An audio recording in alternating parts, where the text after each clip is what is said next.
Alors la fonction concat, qui est une méthode non mutative, elle ne modifie pas le ou les tableaux qu'on utilise, elle va permettre de fusionner des tableaux.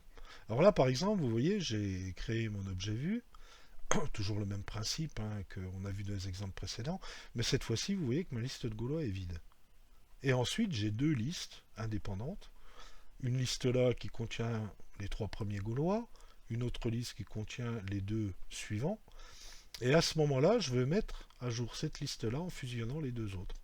Donc, j'appelle ma liste de Gaulois de mon objet vu, ici, et je dis, alors on cite quand on fait une concaténation une des deux listes, c'est-à-dire celle généralement qui apparaît en premier, point concat, et à l'intérieur on met la deuxième liste.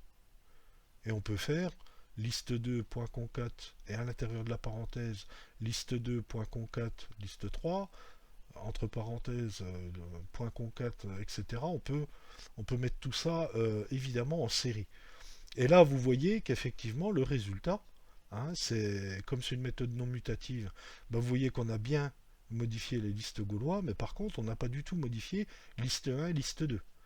D'où l'intérêt d'utiliser évidemment un autre élément. Ben là, l'élément qu'on a utilisé qui était vide au départ, c'est ma liste de Gaulois. Et quand je fais mon parcours de liste de Gaulois, comme j'ai concaténé les deux listes qui sont indépendantes ici, de mon objet vu, et ben j'obtiens dans ma liste de Gaulois les listes complètes de la concaténation de cette liste-là avec celle-là.